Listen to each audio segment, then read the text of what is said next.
नमस्कार किसान भाइयों, हमारे चैनल में आपका एक बार फिर से स्वागत है। जैसा कि आपको पता है कल 23 दिसंबर चौधरी चरण सिंह जी की 120वीं जयंती थी। उस अवसर पर किसानों को सम्मानित किया गया जो उन्नतशील किसान हैं, उन उनके लिए शॉल उड़ाकर और उन्हें उपहार देकर, प्रशस्ति पत्र देकर उन्हें सम्मानित किया गया। इससे ये प्रतीत होता है सरकार की मंशाओं से कि जो हमारे अन्य जो कृषक बंधु हैं, वो भी मतलब उन्नत खेती करने के लिए मतलब वो प्रेरित हों, जागरूक हों और उनमें एक जुनून पैदा हो कि हम भी मंच पर आने का मतलब ये कार्य करें। अब ऐसे ही हमारे एक किसान हमारे साथ में हैं, ब्रजेश कुमार पाठक जी। इनको मेरठ विश्वविद्यालय से कृषि विज्ञान केंद्र की तरफ से सम्मानित किया गया है। अब बाकी की बातें जो हैं, इन्हीं की जुबानी सुनते हैं। नमस्कार जी, नमस्कार, हमारे चैनल में आपका स्वागत है। धन्यवाद। सबसे पहले तो आप हमारे जो किसान भाई हैं, उनको आप अपना परिचय दीजिए। मैं ब्रजेश कुमार पाठक, ग्राम मऊ कठैर, ब्लॉक बहजोई, डिस्ट्रिक्ट संभल से बिलॉन्ग करता हूँ। अच्छा, अच्छा ये आप मतलब आपके हाथ में क्या है ये? ये प्रशस्ति पत्र है, सम्मान पत्र है, ज़रा किसान सम्मान पत्र। अच्छा, तो ये मतलब आपको कहाँ मिला और हालाँकि हमने बताया है, बाकी आप पूरी जानकारी आप दें। ये केवीके की तरफ से कुछ नाम भेजे गए थे अच्छा, विश्वविद्यालय मेरठ के लिए। जी, वहाँ पर केवल मेरा सिलेक्शन हुआ डिस्ट्रिक्ट संभल की तरफ जी। से। अच्छा, तो ये मतलब ये जो प्रशस्ति पत्र है, इसका देने का उद्देश्य क्या रहा?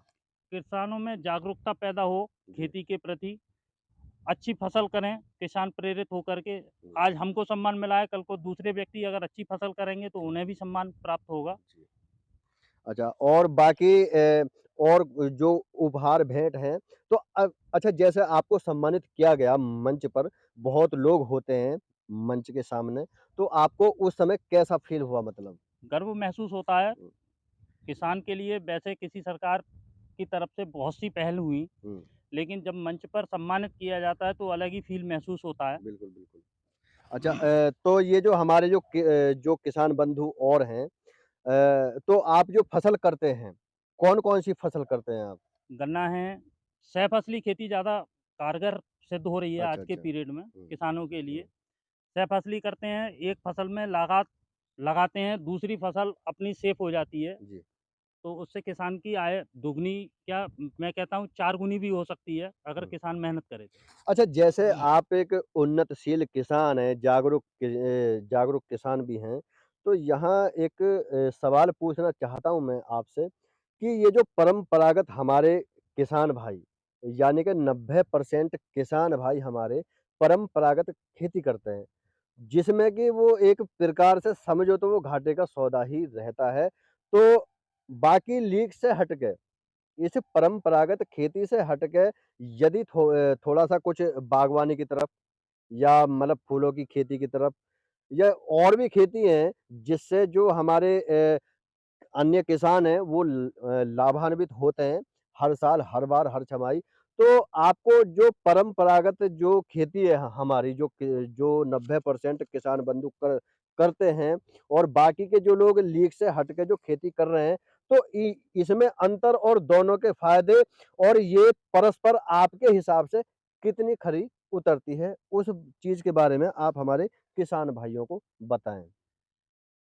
जी, जो लोग परंपरागत खेती करते हैं, जी। वो एक तो फसल चक्र का ध्यान नहीं रखते। हुँ, फसल चक्र ज़रूर अपनाना चाहिए, हर किसान को अपनाना चाहिए। जी।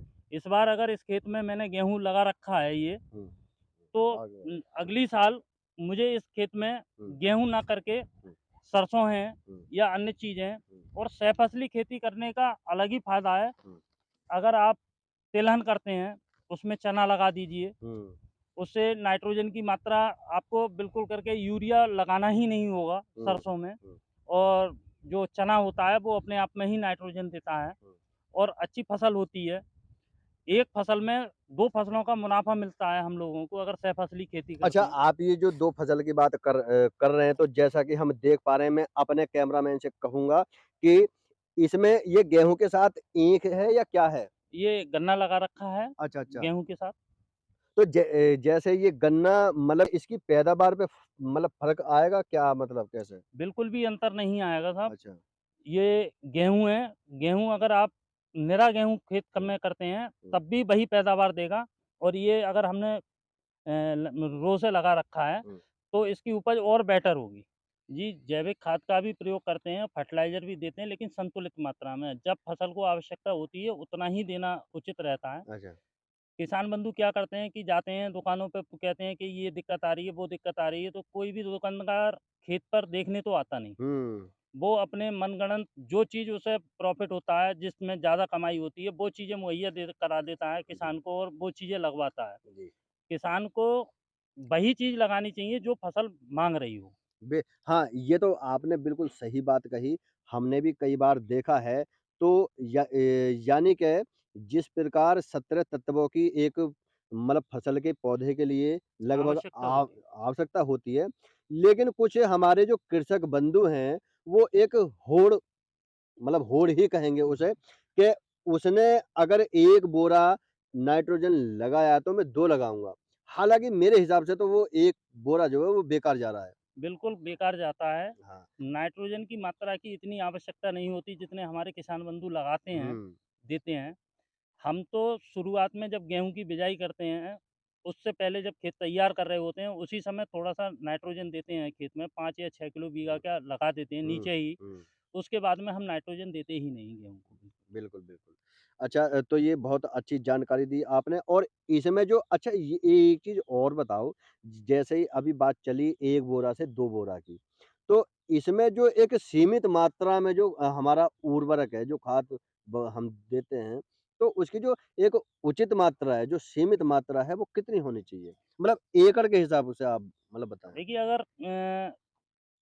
मैं कहता हूँ कि अगर किसान जो 4-5 किलो बीघा 5 किलो से तो कोई किसान कम डालता ही नहीं हुँ, यूरिया के हुँ, लिए। हुँ, अगर वही किसान अगर 200 ग्राम यूरिया प्रति बीघा के हिसाब से अगर स्प्रे कर दे, हुँ। तो उससे बेटर कुछ हो ही नहीं सकता। अच्छा। अच्छा ये स्प्रे की जो बात चली, ये एनपीके जो आता है जो मतलब स्प्रे द्वारा जो करते हैं मतलब छिड़काव, तो ये सही है या जो एनपीके मिट्टी में दबाते हैं मतलब बुआई के समय, इसमें जो बेटर है वो कौन-सा है? नहीं बेटर तो वही है जो जड़ों को मिल जाए नीचे एकदम से। हुँ, अगर फसल अगर आपकी हल्की हो रही है हुँ, या कोई उसमें परेशानी महसूस हो रही है, हुँ, ग्रोथ नहीं कर रही, हुँ। तब हम स्प्रे कर सकते हैं अच्छा, एनपीके। अच्छा। बहरहाल अगर फसल हमारी सही है, तो व्यर्थ में जो हमारे कृषक बंधु हैं, वो मतलब व्यर्थ में पैसे की बर्बादी ना करें। आपके कहने का मतलब ये है। उर्वरक ज़्यादा मात्रा में लगाएँगे, पैसे से आते हैं, कोई हमें फ्री में तो कोई दुकानदार मुहैया बिल्कुल, कराता बिल्कुल, नहीं। बिल्कुल। उर्वरक में जो हम जितना पैसा खर्च करते हैं, वो हुँ, हमारा वेस्टेज चला जाता है, इसलिए हमें उत्पादन मिलता है खेतों में, हुँ। लेकिन लागत अधिक बढ़ जाती है, तो हमें उसमें प्रॉफ़िट कम हो बिल्कुल, पाता है। बिल्कुल। हाँ, वही है, जैसा कि सरकार की मंशा भी है कि किसानों की आय दोगुनी। तो यहाँ पे कहीं न कहीं दोगुनी हालाँकि मान लो कोई आसमान में से तो नहीं आएगी, लेकिन वही है कि जो हमारे जो एक खर्चा की जो सीमा है, वो कम हो जाए, मतलब हिसाब से। ये भी नहीं कि बिल्कुल कम ही हो जाए और जो हमारा जो पौधे का पोषण है, वो सही प्रकार से ना हो पाए। तो यही है और जो हमारे जो कृषक बंधु हैं, उनके लिए आप कोई संदेश देना चाहेंगे? कृषक बंधुओं के लिए संदेश है कि अपने ज़िले के केवीके हैं, हुँ। केवीके से जुड़ें। यानी कृषि विज्ञान केंद्र। हाँ, कृषि विज्ञान केंद्र से जुड़े हैं आप हाँ, और वहाँ पर जो भी वैज्ञानिक हैं हमारे जी। डिस्ट्रिक्ट संबल में अंदाज़न लगभग 7 वैज्ञानिक हैं इस समय अच्छा, अच्छा। अवेलेबल। हाँ, उनसे आप परामर्श लीजिए, हर खेत में हर फसल से संबंधित हैं, बिल्कुल। उनसे संपर्क करके और जो दिक्कत आ रही हो उन्हें आप व्हाट्सएप पे बताइए, हुँ, फ़ोन करके कॉल करिए, उनके नंबर सब हर समय 24 आवर अवेलेबल रहते हैं। हुँ, उनसे संपर्क करने के बाद ही खेत में जो चीज़ लगानी बताएँ वो, हुँ, वही लगानी चाहिए। बिल्कुल।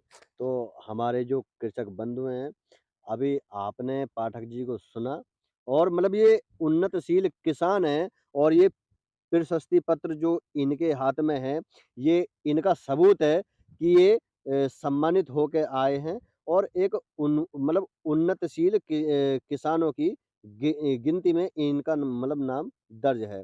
तो हम यही चाहेंगे जो हमारे जो कृषक बंधु हैं और जो एक जज़्बा पाले हुए हैं, मतलब खेती के प्रति एक जुनून है, तो बिल्कुल आप भी बढ़-चढ़ कर आगे आइए और मतलब जो कि सरकार की जो नीतियाँ हैं या जो उनके जो योजनाएँ हैं उनका फ़ायदा योजनाएँ उठाएँ। हैं, उन मतलब उनका लाभ उठाएँ और सरकार द्वारा हर बार, हर छमाही, हर साल मतलब कृषि आपके कृषि यंत्र हैं या मान लो फुहारा विधि है, बहुत सी ऐसी स्कीम है जो सरकार द्वारा चलाई जाती हैं, लेकिन हमारे जो कुछ कृषक बंधु हैं, उन्हें इस चीज़ की जानकारी ना होने की वजह से वो मतलब इस चीज़ का फ़ायदा नहीं उठा पाते हैं और मैं तो यही कहना चाहूँगा कि जिस हम कार्य क्षेत्र में हैं उसकी जानकारी मान लीजिए हमें कम है या जानकारी हमें नहीं है, तो जो हमारा पड़ोसी किसान है या जो हमारे जो जागरूक किसान हैं, हमारे गाँव बस्ती या हमारे क्षेत्र में, तो आप उनसे परामर्श लें। इसमें कोई ऐसी बात नहीं है, ये एक मतलब बहुत अच्छी बात देखो परामर्श लेना कोई बुरी बात नहीं होती है। तो मैं यही कहूँगा कि जब आप खेती-बाड़ी से संबंधित कार्य कर रहे हो और खेती-बाड़ी ही आपका कार्य है और तो मैं ये चाहूँगा कि मतलब उन्नतशील बनो। किसी भी काम को करो, उसमें घुस के करो। वो कहते हैं ना बड़े बूढ़ों की कहावत है एक कि तमाशा देखो तो घुस के देखो। इन्हीं शब्दों के साथ पाठक जी आपका बहुत-बहुत धन्यवाद। आपने हमें समय दिया और हमारे जो किसान भाई हैं, मैं समझता हूँ कि इस वीडियो के माध्यम से आप जागरूक हुए होंगे